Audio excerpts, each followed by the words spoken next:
না বাবা না, ওই তো এই তো এইটা, হ্যাঁ এইটা এইটা এই যে এইটা।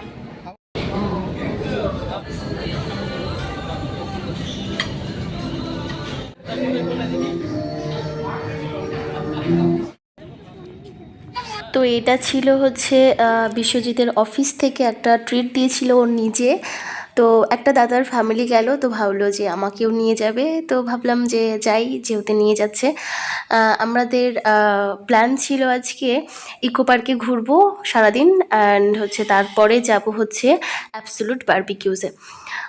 এই হচ্ছে আমরা রেডি টেডি হয়ে গাড়িতে বসে পড়েছি। তো এখানে হচ্ছে একটা প্রবলেম হয়েছিল, ব্যারাকপুরের পর থেকে পথ অবরোধ ছিল, হাইওয়েতে মেবি একটা ডিভাইডার নিয়ে প্রবলেম ছিল। তো গুগলের ভরসায় আমরা ভিতর দিয়ে মাধবপুরের একটা গ্রামের মধ্যে দিয়ে আমরা যাচ্ছিলাম। শেষে কি হয়, ঘুরে ফিরে গুগল ম্যাপ আমাদের সেই জ্যামের মধ্যে নিয়েই চলে আসে। আমরা যেতে চাইছিলাম ওই পাশটাতে, কিন্তু আমাদের ঘুরে ফিরিয়ে নিয়ে এসছে।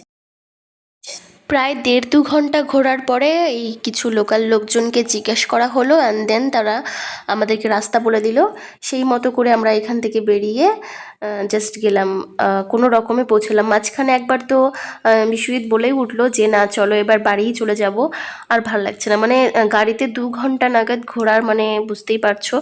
তো যাই হোক, এই হচ্ছে আমরা চলে এসেছি। এটা হচ্ছে ইকো পার্কের ঠিক পিছন দিকটা মেবি। প্লিজ তোমরা যদি আমার চ্যানেলে নতুন হয়ে থাকো তাহলে সাবস্ক্রাইব করে আমার পাশে থাকো। একদম প্রথমে ভাবা হয়েছিল বারবিকিউ নেশনে যাব। 2 বছর আগে আমরা বারবিকিউ নেশনে একবার গিয়েছিলাম, তো এক্সপিরিয়েন্স আছে, তো ভাবলাম যে না অ্যাবসোলুটে যাই। অ্যাবসোলুটে এখনও পর্যন্ত আমি যাইনি, তো সেই জন্যই আমরা অ্যাবসোলুট বারবিকিউ নেশনে যাব, সরি বারবিকিউতে যাব। আর হচ্ছে তার আগে এই ইকো পার্কে ঘুরবো। আগেও ঘুরেছি, তবে এই যেহেতু অয়ংশবাবু এখন অনেক হাঁটতে শিখেছে এবং এটা ওটা দেখে বেশ আনন্দ পায়, তো সেই জন্য আর কি বেসিক্যালি পার্কে আসা। তো এই হচ্ছে চলে এসেছি, গাড়ি পার্কিং করে সবাই এক এক করে নামতে থাকবে। আমাদের টোটালে 3টে গাড়ি এসেছিলো, পিছনে ছিল, আর এই সামনে এই যে সবাই মিলে নেমে পড়েছে।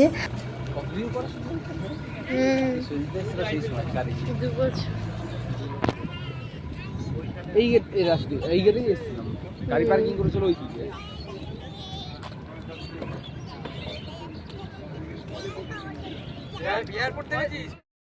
বিশ্বজিৎ ওখানে সবার জন্য টিকিট কেটে নিচ্ছে। আমরা এখানে পৌঁছেছিলাম ওই 5টা বেজে গেছিলো। আমরা বেরিয়েছিলাম 2টো নাগাদ, তবে ওই রাস্তাতে এত সমস্যা হওয়ার কারণে যার জন্য এত লেট হয়েছে। আদারওয়াইজ কল্যাণী হাইওয়ে ধরে এসেছি, 1-1.5 ঘন্টা লাগে আমাদের টোটাল এখানে পৌঁছাতে। তো যাই হোক, এই হচ্ছে একটা ব্যাগ ধরিয়ে দিয়েছি, ছেলের জল ছিল, কিছু প্যাম্পাস এইসব ডাইপার টাইপার ছিল আর কি, সেই ব্যাগটা ওকে ধরিয়ে দিয়েছি। পিছনে এই দাদার কোলে আমাদের অয়ংশবাবু।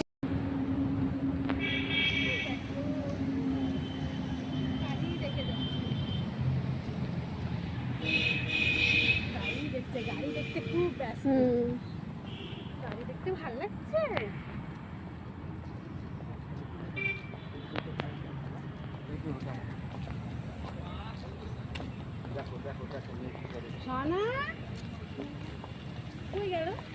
এই ঘাসের মধ্যে বসে থাকতে খুব ভালো লাগে। এই যে একটা বড় মাছ, ওই যে দাঁড়িয়ে আছে, এটা মনে হয় তেলাপিয়া, লাইলন্টিকা যেগুলো বলে। চল চল দেখো কতগুলো, হ্যাঁ এই যে বড় সাইজ, হ্যাঁ চলো অনেক কিছু দেখার আছে, চলো। ওইখানে বড় বড় নৌকা আছে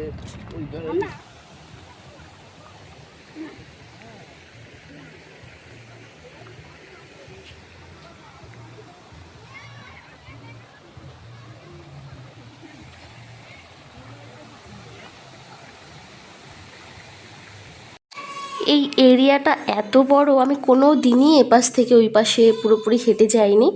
তো আমাদের হচ্ছে 4 নম্বর গেটে গাড়ি থাকার কথা ছিল, আমাদের নামিয়েছিল মেন সামনের গেটটাতে। তো ওই 4 নম্বর গেটে যেতে যেতেই আমাদের অবস্থা খারাপ হয়ে গেছিলো, জাস্ট মানে আমি তো একদমই পারছিলাম না, মনে হচ্ছিলো যেন একটা ঠেলা গাড়িতে আমাকে নিয়ে গেলে খুব ভালো হয়।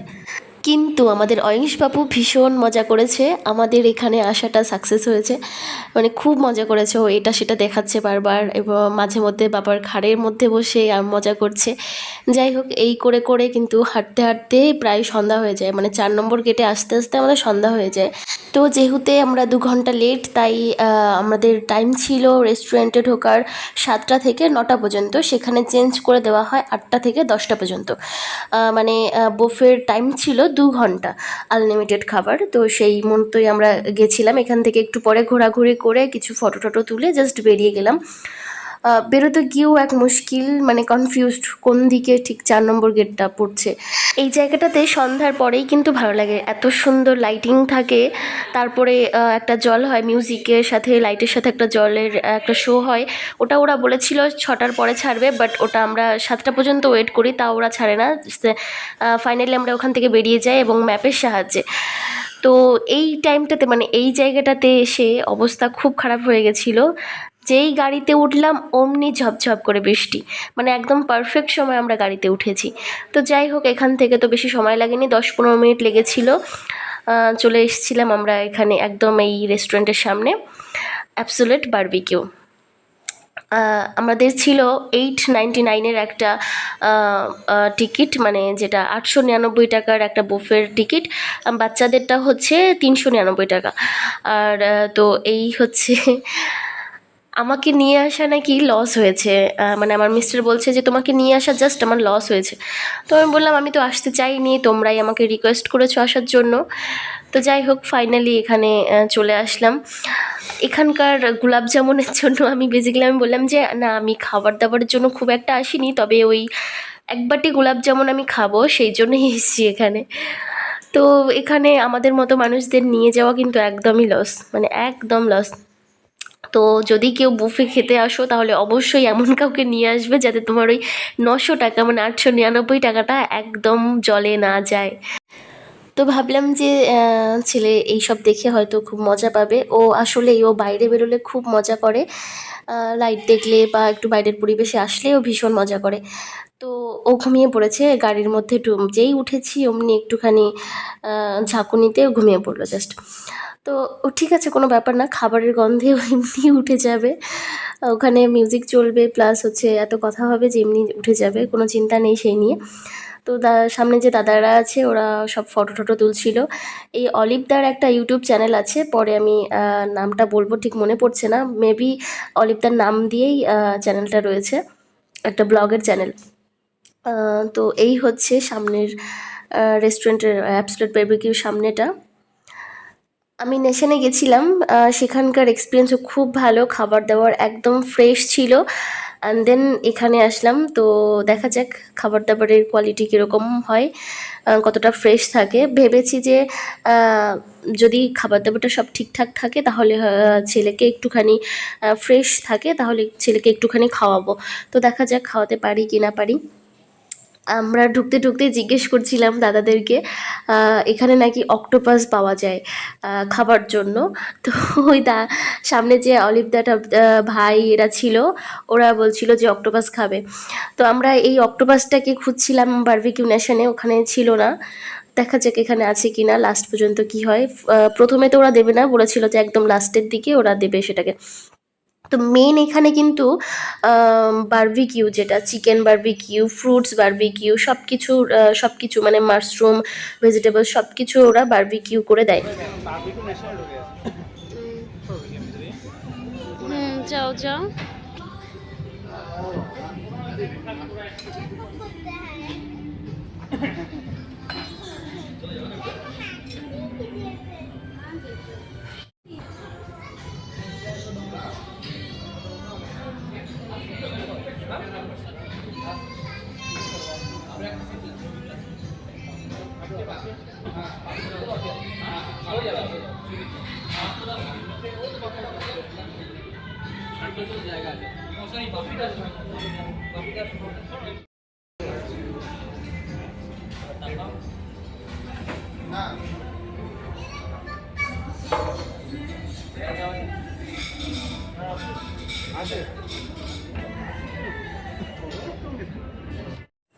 তো তো এখানে যে জায়গাটা করা আছে এখানেই হচ্ছে বারবিকিউ করা হবে, একদম পুরো লাইভ তোমার সামনেই গরম গরম তোমাকে বারবিকিউ সার্ভ করা হবে। সব রকমের চিংড়ি বলো, চিকেন বলো, ফ্রুটস বলো, মাশরুম বলো, সব কিছু। তো এখানে ওয়েলকামের জন্য একটা ফুচকা দিয়েছিল, এসব খেয়ে কিন্তু পেট ভরবে না একদমই। ফুচকাটাও ভালোই ছিল, তবে বেশি খাওয়া যাবে না।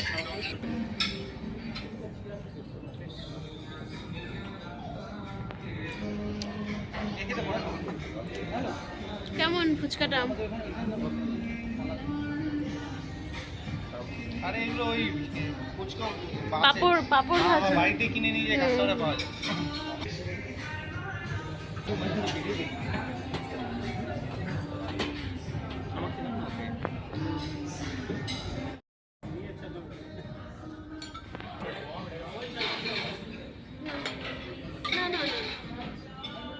সে আলুর আইটেমটা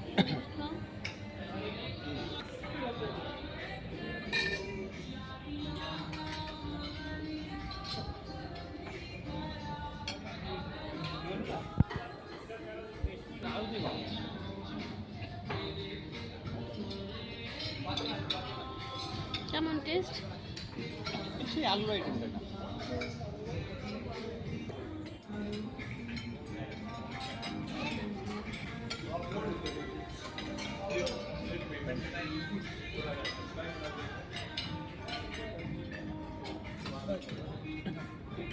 নেশনের মতোই।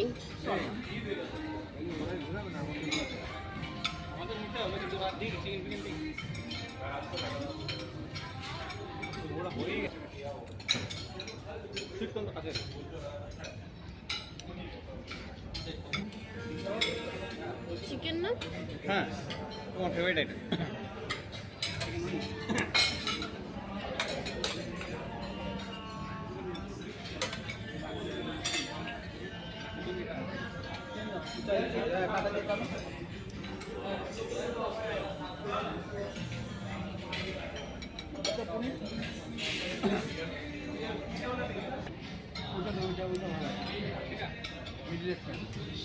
মিডিল একটা একদম মায়ের ওটা মিউ।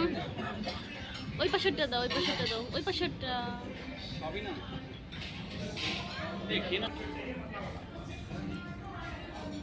চিকেনটা জুসি আছে না?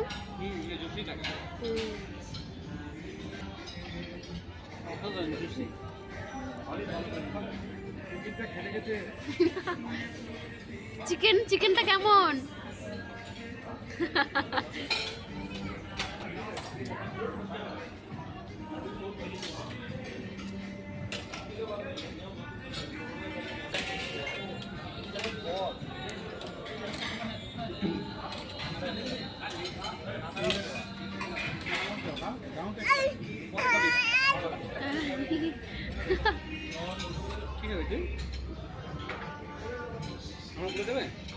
না না না,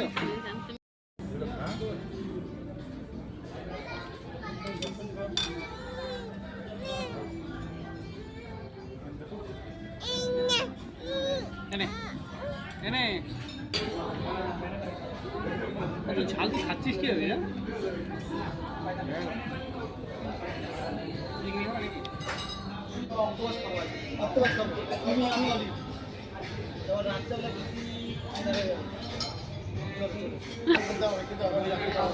চিংড়ি মাছের সঙ্গে খেতে যাবে, চিংড়ি মাছ খেয়েছো আর এখানে গেলে চিংড়ি মাছ চিকেন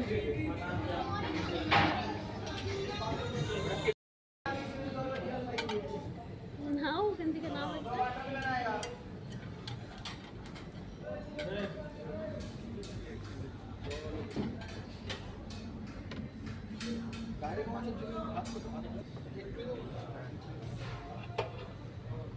হাতাগুলো খুব ছোট ছোট,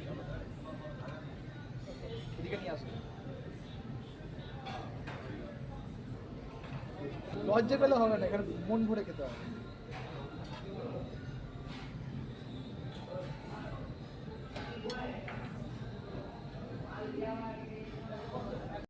স্টার্টারে ওরা যা দিয়েছিল তাতেই কিন্তু পেট পুরো ফুল হয়ে যায়। তারপরেই এত রকমের বুফের মেন কোর্স, মানে ভাবা যায় না। চিকেন, মটন, রাইসের 3-4টে আইটেম, তারপরে এগ, এখানে রয়েছে কাতলা কালিয়া, সব রকমের, মানে টোটালে এত খাবার। এখানে একটা এগের এই রেসিপিটা বেশ ভালো লেগেছে আমার। আমি যেহেতু মটন খাই না, তাই চিকেনের প্রচুর রেসিপি খেয়েছি, তাই রাইসের সাথে আমি এই এগটাকেই কিন্তু নিয়েছিলাম। তো যাই হোক, এটা হচ্ছে বাপিদার থালা। খুব সুন্দর করে সাজিয়ে সাজিয়ে নিচ্ছে সবাই, জানি না সবাই কতটা খেতে পারবে। চাটনি ছিল 3-4 রকমের, প্লাস এখানে কিছু ওই স্যালাড ছিল, 7-8 রকমের স্যালাড ছিল, তারও বেশি, আমি কম বলেছি। প্রত্যেকটা স্যালাড কিন্তু ভালো, মানে রায়তা বলো, আর কিছু একটা মিক্স স্যালাড ছিল, ওটা দারুণ ছিল খেতে। তোমাকে এত কিছু খেতে হবে না, তুমি যেগুলো পারবা সেগুলো নাও। ভাই লঙ্কা নে, পাখুদার জন্য দুটো লঙ্কা। হ্যাঁ, আবার খাওয়ার জন্য এখানে উঠে আসতে হবে। হ্যাঁ, একদম আগে নিয়ে যেতে হবে, তো ওখানে বসে যেতে হবে। পনির বাটার মশলা আর কি আছে? না, আর কিছু নেই, পনির বাটার মশলাটাই দিতে হবে।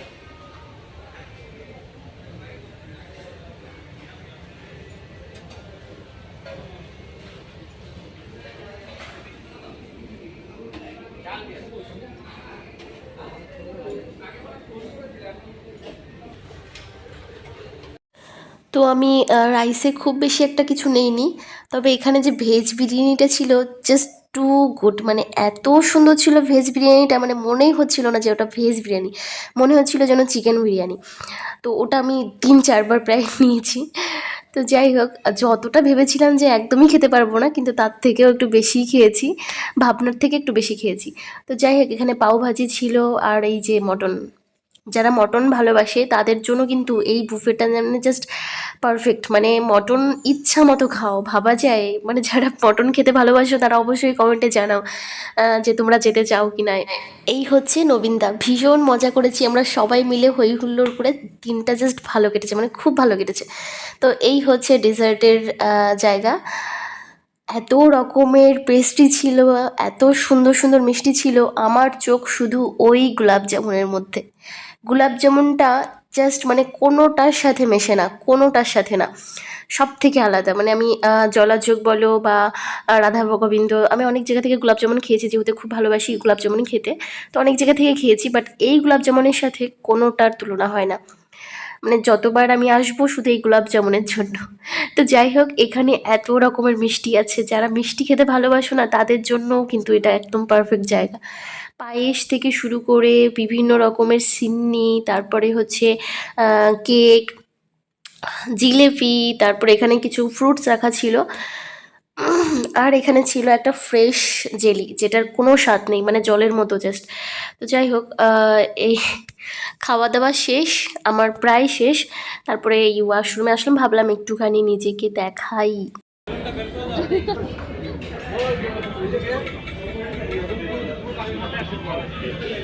নিয়ে যাবো, কিন্তু আমি নিয়ে চলে যাবো, যাবো না।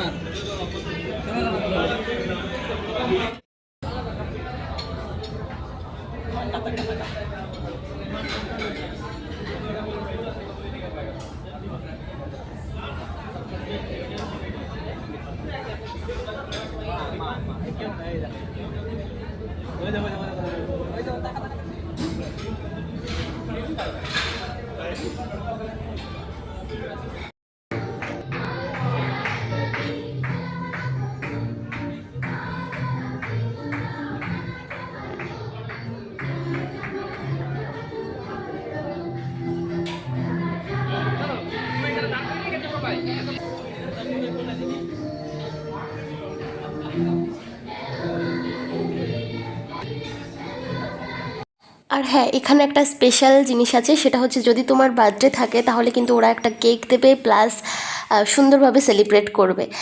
তো এই জিনিসটা বেশ ভালো লেগেছে, কিন্তু আমার জন্য মিস্টার নিয়ে এসছে থালা ভর্তি করে মিষ্টি, মানে ভাবা যায়, এটা আমি মানে ভাবনার বাইরে। তো যাই হোক, বেশ ভালোই লাগলো। মিষ্টিগুলো মিষ্টি তো না, বেশি ফল নিয়ে এসছে, তবে আমি এইখান থেকে গোলাপ জামুনটাই খেলাম। তো সব কিছু মানে মিলিয়ে এক্সপিরিয়েন্সটা খুব ভালো ছিল। রাইসটা এত ফ্রেশ ছিল যে বললাম প্রথমেই ছেলেকে, তারপরে আমি খাইয়েছি একটুখানি বিরিয়ানি, যেহেতু খুব ফ্রেশ ছিল আর ভালো ছিল। ঝাল ছিল না, কোনো রকম স্পাইসি ছিল না, তাই ওখান থেকে একটু রাইস আমি ওকে খাওয়ালাম। সব কিছু মিলিয়ে খাবার দাবার তো একদম সব পারফেক্ট ছিল। দিনটাও খুব ভালো কেটেছে। এবার হচ্ছে বাড়ি যাওয়ার পালা। তো লাস্ট পর্যন্ত এই যে একটা কুলফি নিয়েছিলাম, এখানে কুলফিটা একদম ফালতু ছিল, জানি না কি এটা ফ্লেভার নিয়েছিল, আমাকে একটা পানের কুলফি দিয়েছিল, তো ওই একদম ফালতু ছিল, মানে ওটা খেয়ে জাস্ট মুখটা কেমন একটা হয়ে গেল। তো যাই হোক, তারপর একটা ফ্রেশ সোডা নিয়েছিলাম, ওটা খেয়ে বাড়ির দিকে রওনা দেবো এবার। তো ছেলেকে একটুখানি খাওয়াতে গেলাম, ও দেখছি সব কিছু স্বাদ বোঝে, মানে এটা যে খেতে ভালো লাগছে না, মানে যে ফ্রেশ জেলিটা। তো যাই হোক, এই হচ্ছে পুরো দিনটা। শেষে আমরা এই যে এখন বাড়ির দিকে রওনা দিচ্ছি, তখন বাজে হচ্ছে 10:30।